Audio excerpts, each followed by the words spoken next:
G'day folks, it's Rob here and welcome to our backyard farm and aquaponics YouTube channel. Today's clip is on mulch, glorious mulch, and how I like to use it around the patch. Now, to begin with, mulch is basically any sort of a ground cover that helps to protect and feed the soil and the microorganisms that live within it. It can be made up of organic matter like woodchip that you'll see scattered around landscape sites, and also inorganic things like rocks, pebbles, and even those small little glass beads you see on top of pot plants. To kick things off, I thought I'd run through my top 5 reasons why I like to use mulch in the patch here. The first reason I like mulch is that it gives me an opportunity to recycle some of the tree trimmings and the other garden scraps around the place back through the system here. So basically I can break them up into small sections, use them as mulch, and those nutrients stay on site. So we've done it a lot in the past with tree trimmings, particularly the Tahitian lime here. We've taken off the trimmings, run them through the mulcher and just scattered it around the base of the tree, just so those nutrients can go back to where they came from. Another thing I'll do is I'll add weeds onto the top of beds just to break down, and they also act as a bit of a mulch covering. I do make sure though, like this section of grass here, that there's no flower heads on there, so I'm not going to be bringing weed seeds into the beds. The second reason I think mulch is definite to use around the patch is it acts as a bit of an insulative barrier. In cooler climates, mulch can act a bit like a quilt, basically protecting your shallow roots and the microorganisms that live in the soil. I think that they may also help in some situations, maybe prolong the growing season a little bit. Not something we've really had an issue with here, living in the subtropics. In our warmer climate though, I do think mulch does help protect the shallow roots and the organisms in the soil from the blistering hot summer sun. I mean, it doesn't take long for the mini heat waves we have here just to bake the top of the ground, and I don't think the microorganisms or the roots would last too long in those conditions. Thirdly, mulch makes an excellent weed barrier. If there's any weeds, seeds on the top of your soil and you're putting, 10 centimeters or 4 inches of mulch over the top of it, it's a very hard task to grow up through that layer. So I definitely think it does help in us not having to weed the beds here. Very rarely will I get an outbreak of a weed in the bed, and 9 times out of 10 it's something like purslane, which is an edible weed, so I don't really mind. Also too, having the mulch there doesn't stop the volunteers like the purslane and also warrigal greens. We've had a number of warrigal green patches sprout around the place after the seeds have fallen onto the mulch. The roots have grown through, like in this wicking barrel here, and yeah, the plant just flies out of the gate and we end up with a bit of a bonus harvest. Fourth reason I really like mulch is it helps regulate how water acts upon the soil in your patch.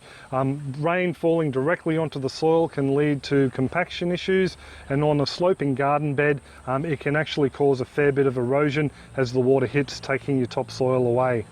When water hits mulch, it generally slows it down and gives it time to percolate down into the soil and soak down deep. Having a nice thick layer of mulch over the surface of the soil will also help reduce the amount of evaporation.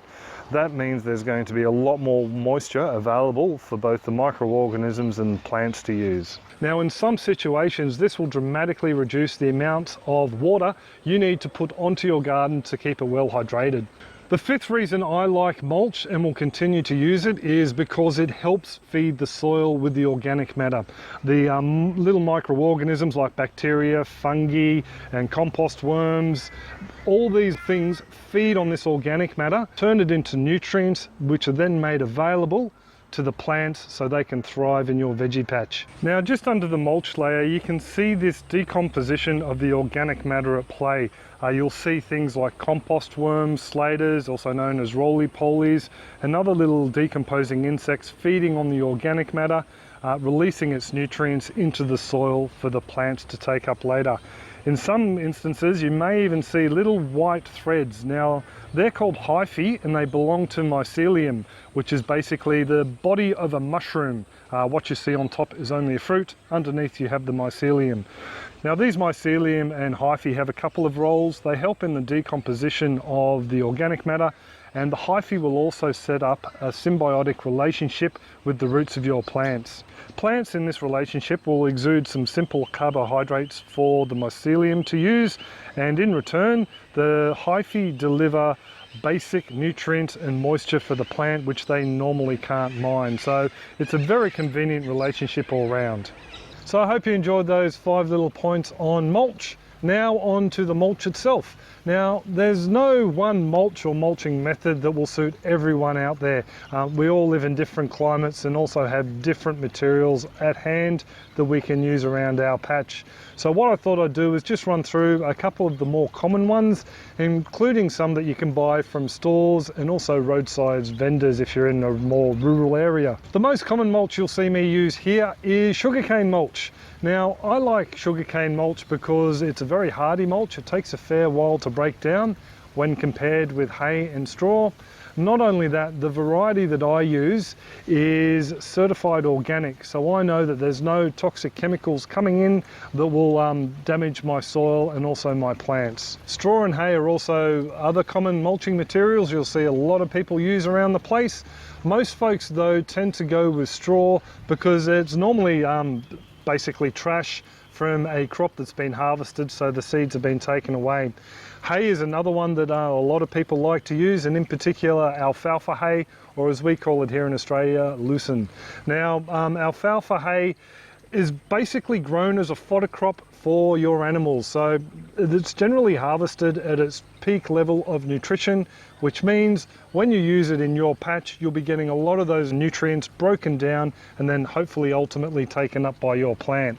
Manures like horse, cow, sheep, goat, even alpaca, guinea pig and rabbit, I've seen them all used as mulch on veggie beds. It's generally best to let them age for a little bit first before you put them on, let them dry out a little bit. We've actually used well-aged horse manure a lot in the patch here, not only as a mulch but also in our compost worm farms and also in our compost cages as well. One of the best ways I've seen animal manures used in the patch to help bring fertility into the soil is by putting it on top of veggie beds that you intend to rest for a while and then covering them up with a little bit of mulch.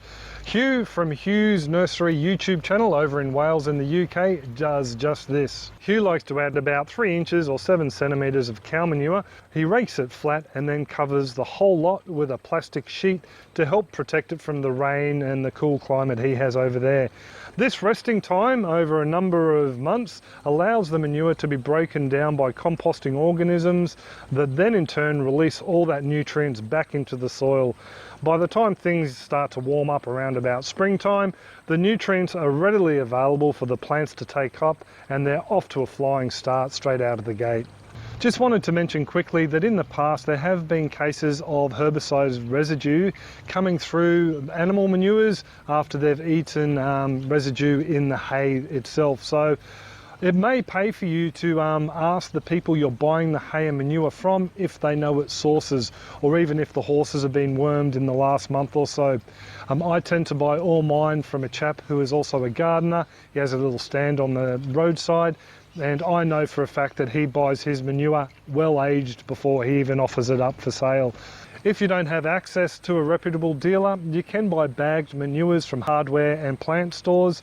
You can also buy the baled mulch like the sugarcane mulch here in Australia.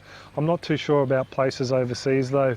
And also too, I mean, if you're after the organic certified product, a lot of those retailers will stock organic certified mulches and manures. Woodchip would have to be one of the most popular mulches you'll see a lot of people use, especially those with ornamental gardens, but you can also use it around the veggie patch as well. Now, a lot of people have suggested that adding wood chips to soil will cause nitrogen drawdown. Now that's a little bit of a furphy, a little bit of a myth.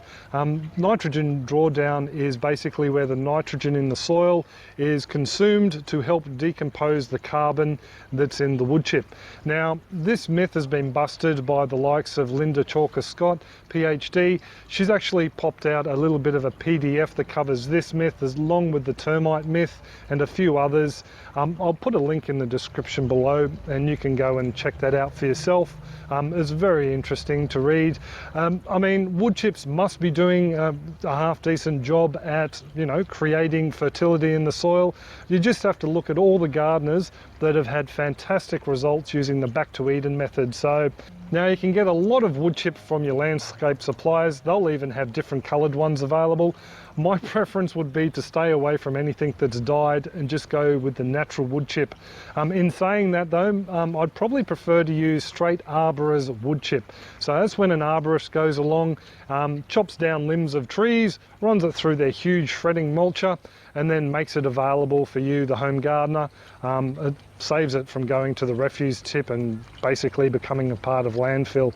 Now, the reason Arborist wood chip is probably a little bit better is it contains a lot of the smaller branches and a lot of leaves as well. So there is a lot of nutrients in there with that mulch. Now, I've made my own version of Arborist mulch by running Chinese celtis and the mango tree, pigeon pea, and a few other plants from around the patch through our little mulcher. What I like to do is just pop it aside in a bit of a pile just to let it age over a couple of months and compost down a bit, and then I add that nice rich material over the top of our garden beds. At the moment I'm processing another batch of the Chinese celtis tree mulch. This time though I've activated it with some aged urine because I want to get it processed fairly quickly so I can pop it around the brassicas in our winter veggie patch. Leaves from deciduous trees also make a fantastic mulch. Now, if you end up with too much leaf mulch to put on top of your beds, you know, it doesn't take much to make up a little wire cage compost bin, or just stick them in a pile in the corner of your yard and let them break down over winter into a nice rich compost. You can pop that on your garden beds in spring and your plants will love you for it. Compost and worm castings are also another popular mulch used by a lot of people.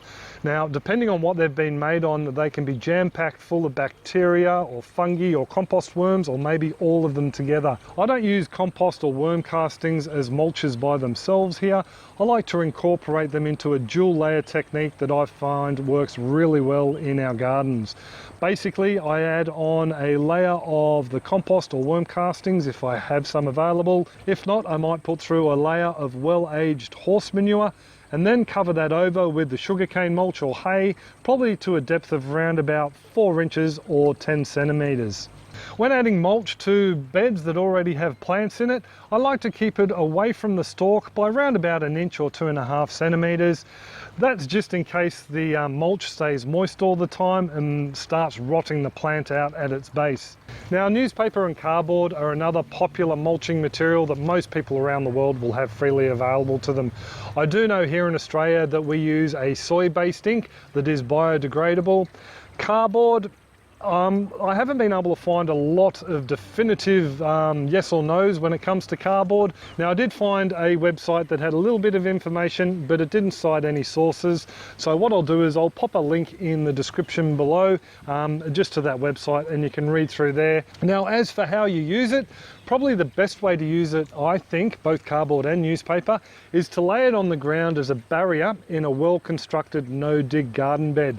You probably just put 1 layer of cardboard and maybe anywhere from 7 to 15 sheets of newspaper just to smother the weeds, and then build your bed on top of it. Basically, after a while, that's all going to break down and you'll be able to get the water flowing freely from the top of the bed into the soil. Now, I don't like to use it in the patch here because basically cardboard and newspaper is like termite candy. I've seen them come through bits of cardboard I put down here in the past and just smash through it. I was contemplating using a few sheets down the back earlier on this month, but I decided, you know, definitely don't want to invite termites into the property considering we have a timber frame house. As mentioned at the start of the clip, rocks and pebbles can also be a very effective mulching medium. Not only can they create an awesome visual effect like you'll see in some of the Japanese gardens, but large rocks themselves can also act as a bit of a heat sink. Basically what they do is they collect heat energy from the sun during the day and then radiate out that same heat energy at night to the atmosphere around them and also to the ground. What this can do is it can keep the soil warm and extend the growing season for some plants, and it might also give you the opportunity to grow plants in your climate that would prefer a warmer one normally. So they can be not only a very ornamental mulch but also a very practical one around the patch. So as you can see, there's a lot of benefits to mulching around your plants, not only for the plant's health, but also for the microorganisms and the compost worms that provide nutrients for the plants. Now, I'm really curious to know what you folks out there in the YouTube Grow Your Own community use to mulch your veggie beds. What I'm going to do is pop a little poll up there, it'll pop out on the screen, and just list some of the more popular ones. If the mulch you use doesn't appear, let me know in the comments section below, and I'll add it to the list if there's enough room. Also, it'd be great if you could share this clip around with your friends and family who might benefit from learning a little bit about mulch if they don't use it themselves. And don't forget the links in the description to the Downloads website and Hugh's YouTube channel. I do hope that this clip has helped you out some, and also that your gardens are booming, and I will catch you next time. Cheers all, have a great one.